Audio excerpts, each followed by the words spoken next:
Whispers in the abyss, Nora. Valentine squinted at the blip on her scanner. The signal was faint, but unmistakably a distress beacon pulsing in the vast emptiness between Jupiter's moons. As a deep space salvage pilot, she had developed a sixth sense for valuable finds. And this one made her skin tingle. Ah! Logan! Adjust course, she instructed her ship's AI. So let's see what's out there. The salvage vessel, affectionately named Rust Bucket by everyone who'd seen it, groaned as it changed trajectory. Nora had spent 8 years alone in deep space, preferring the company of distant stars to people. Her reputation for finding valuable salvage in the most remote corners of the solar system had earned her both respect and suspicion among the scattered outposts of humanity. When she reached the source of the signal, she found a sleek escape pod unlike any design she recognized. Its hull was seamless, with no visible entry points, and covered in a material that seemed to absorb light rather than reflect it. Unusual configuration, Logan noted. No identifying markers. Origin, unknown. Nora maneuvered her ship closer. Run a bioscan. One life form detected. Humanoid. Vital signs, irregular. She hesitated only briefly before engaging the retrieval arm. Whoever was inside might be valuable, dangerous, or both. But curiosity had always been her downfall. Once secured in her cargo bay, the pod's exterior suddenly shifted, molecular bonds rearranging until an opening appeared. Nora approached cautiously, pulse rifle ready, as a man emerged. He stumbled forward, catching himself against a storage crate. Dark hair fell across his face, and his simple gray clothing clung to his lean frame. When he looked up, Nora's breath caught. His eyes were amber, almost luminous, but it was the markings on his skin that held her attention.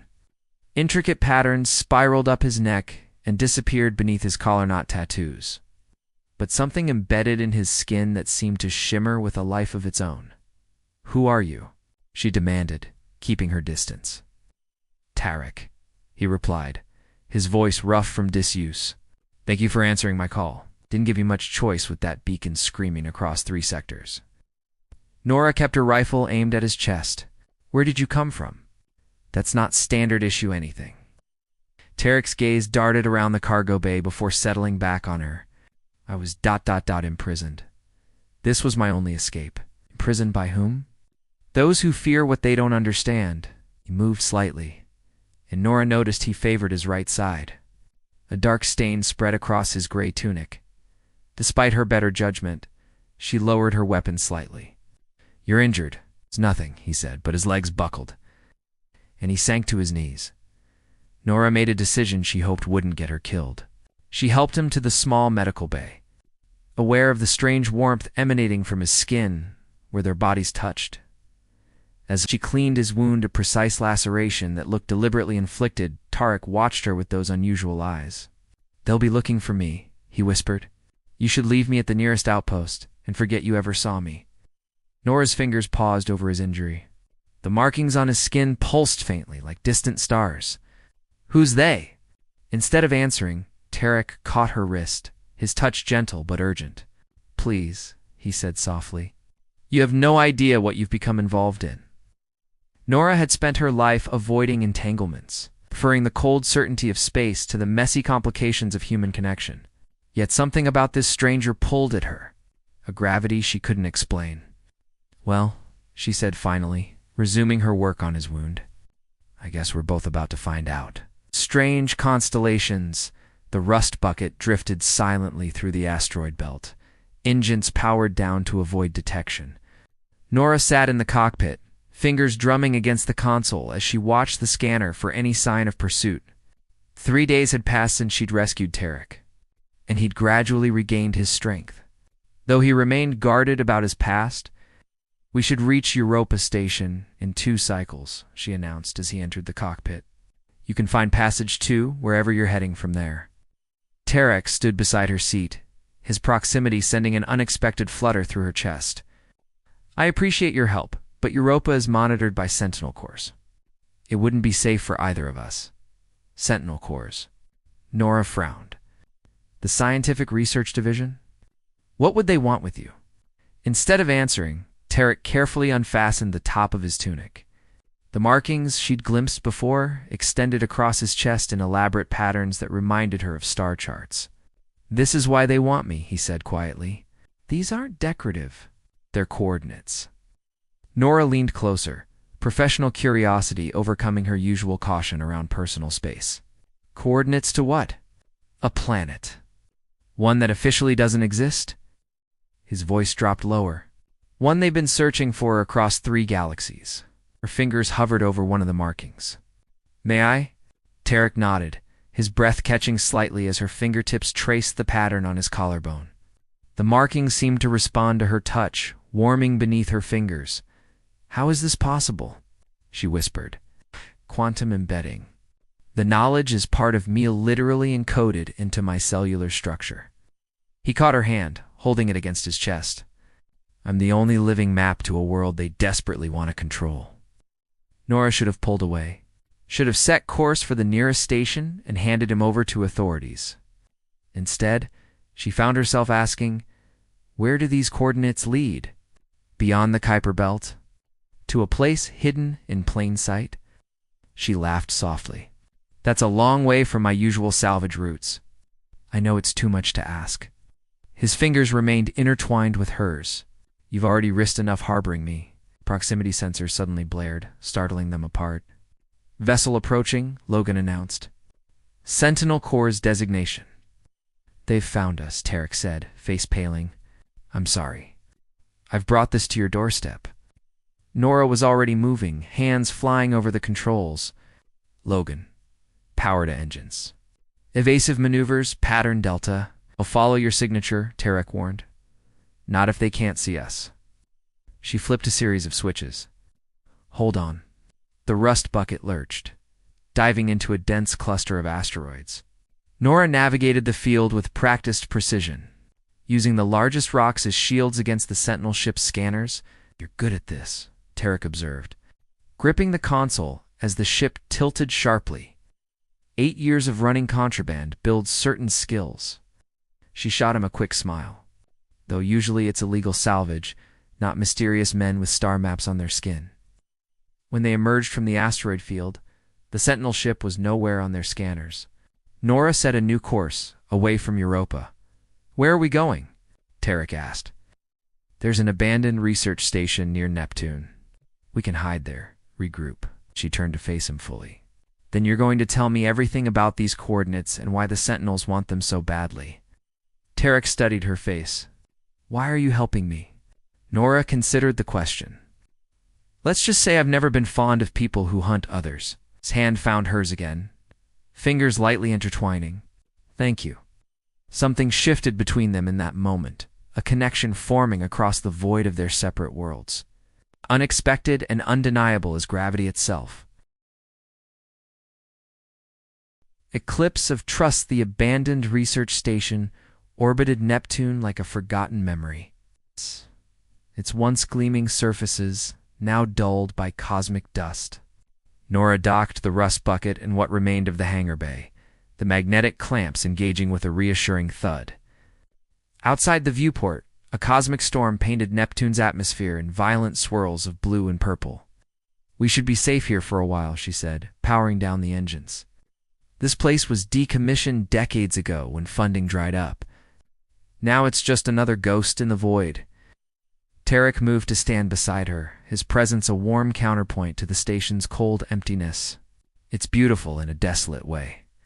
They made their way through the silent corridors, emergency lighting flickering on as motion sensors detected their presence. Nora found the station's central control room and activated the auxiliary power, bringing essential systems back online. "Environmental controls are functioning," she reported. "We have oxygen, heat, and basic gravity." "It's not luxury accommodations, but it's perfect," Tarek interrupted, a genuine smile transforming his features. "After months in containment, any space I can move freely feels like paradise." They settled in, converting an old observation lounge into living quarters. As Neptune's massive form filled the viewport, casting blue shadows across their makeshift home, Nora found herself studying Tarek as he examined the station's star charts. Neptune will eclipse Titan in approximately 6 hours, Logan announced over the comms. A rare astronomical alignment. Tarek looked up sharply. The eclipse it might help us decrypt more of the coordinates. What do you mean? He hesitated, then seemed to make a decision. The markings respond to specific astronomical events. They're designed to reveal information only under certain conditions.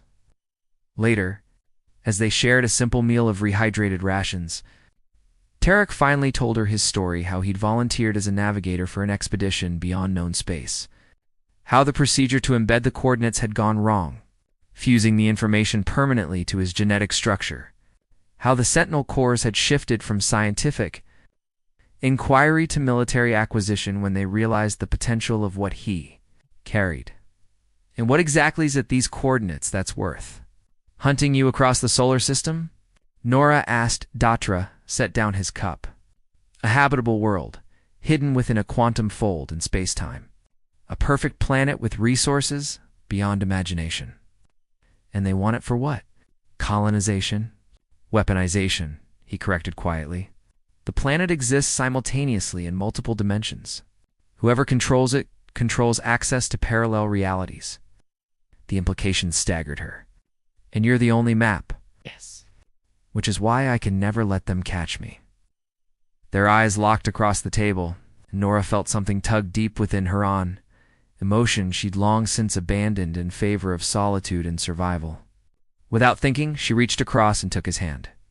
They won't catch you, she promised. Not while I'm around. As Neptune's shadow began to creep across Titan, Tarek's markings started to glow softly, pulsing in time with the eclipse. Nora watched, transfixed, as new patterns emerged on his skin.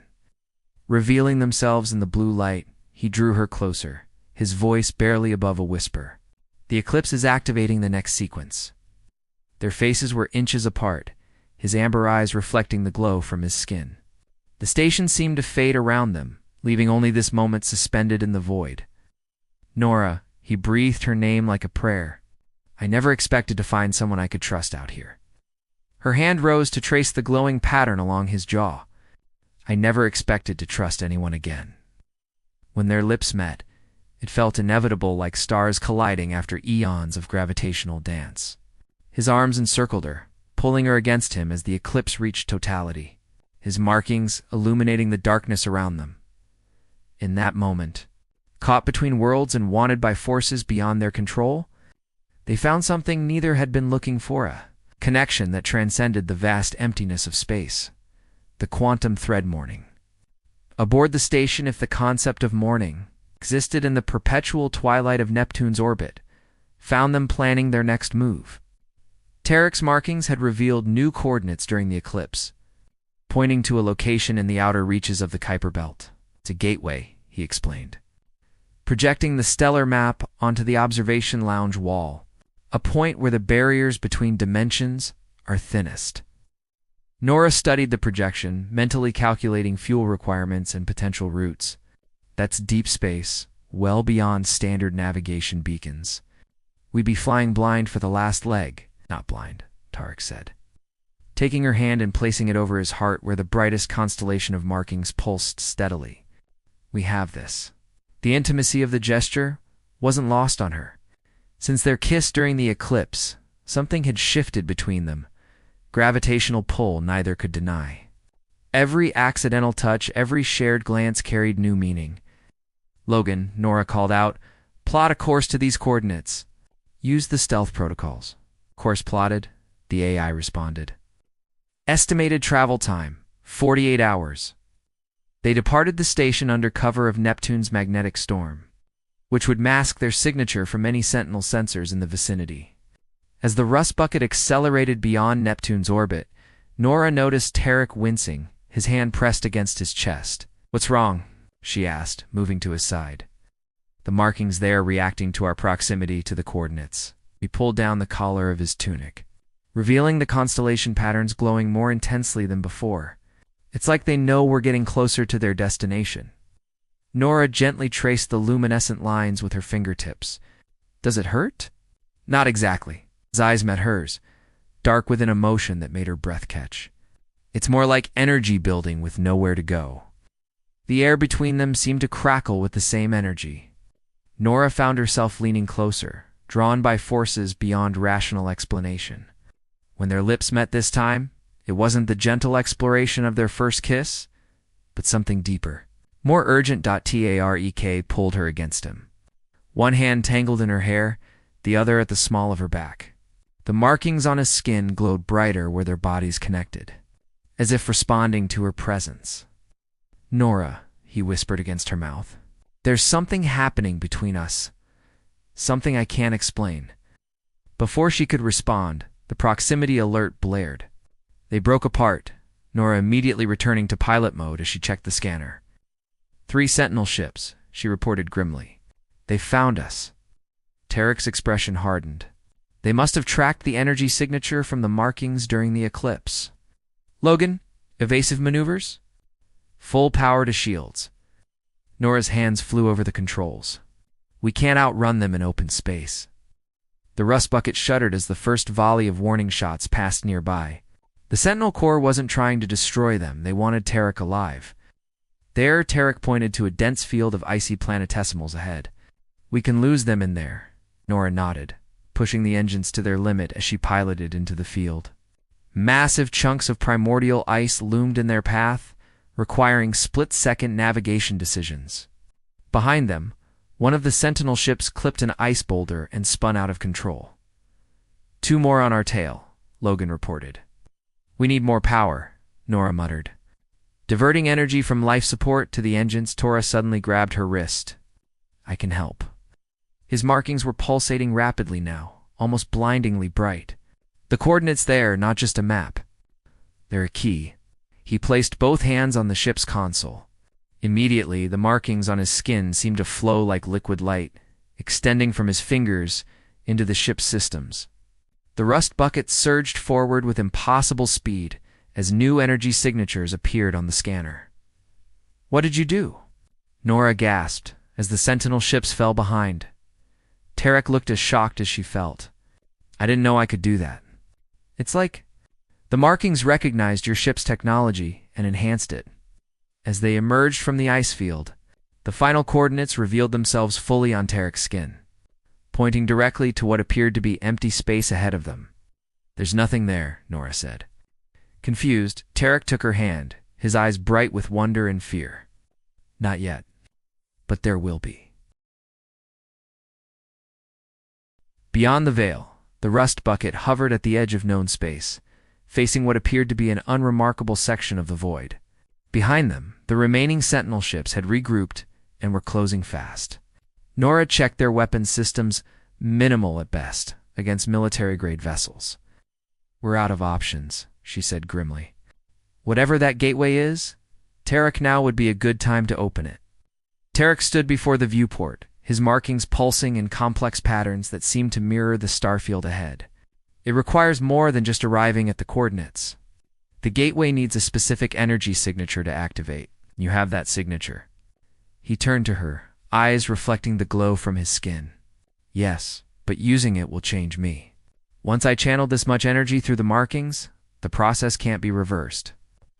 Nora moved to stand before him, taking both his hands in hers. "What does that mean exactly?" "It means I'll become part of the gateway, a living key."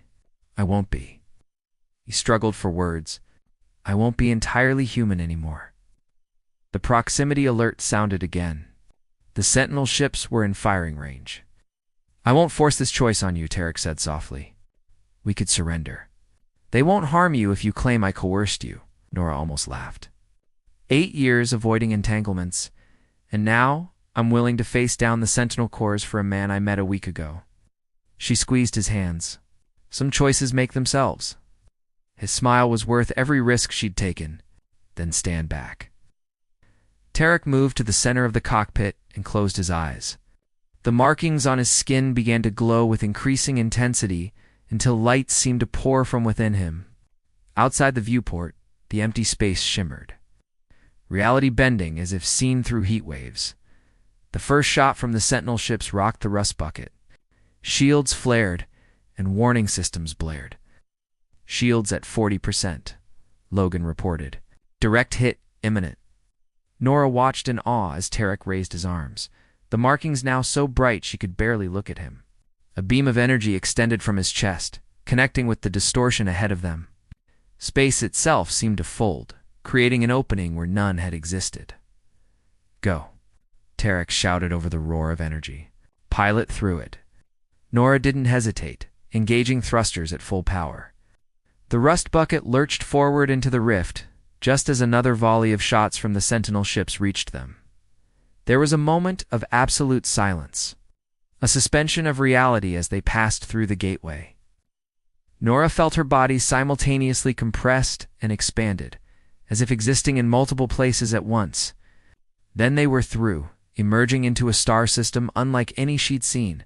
A blue-green planet hung before them, surrounded by 3 moons in perfect orbital harmony. The star at the system's center pulsed with colors that shouldn't exist in the visible spectrum. "Logan," report Nora called, struggling to reorient herself. "All systems functional," the AI responded. "However, sensors indicate we are no longer in our original dimension.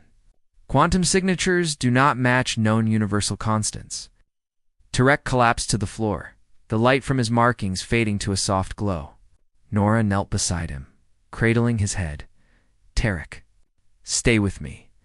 His eyes fluttered open, now swirling with the same impossible colors as the star outside. "We made it," he whispered. "Harbinger world, Harbinger. A beginning." A chance he reached up to touch her face. "The Sentinels can't follow us here." The gateway closed behind us. As if in response to his words, ships appeared on their scanner but not Sentinel vessels. These were unlike any craft Nora had ever seen. Their design fluid and organic. A communication channel opened automatically. A voice spoke, not in words, but in sensations that somehow translated to meaning in Nora's mind. "Welcome home, cartographer," the voice that was not a voice said. "We have waited for your return." Tarek smiled weakly. "My people," he explained to Nora's questioning look, "they exist across multiple realities simultaneously. They've been waiting for me to lead others here." "Others?" Nora asked. "You mean humans?" "Those ready to transcend dimensional boundaries. To begin again in a universe not yet corrupted by the mistakes of the old one."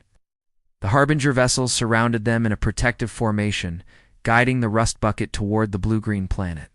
As they descended through iridescent clouds, Nora saw sprawling cities that seemed to grow organically from the landscape. Technology and nature in perfect symbiosis. "It's beautiful," she breathed. Tarek's hand found hers. "It can be your home too," he said softly. "If you choose it." Nora had never belonged anywhere not on Earth, not among the scattered outposts of humanity. She'd made her home in the emptiness between worlds, always moving, always alone.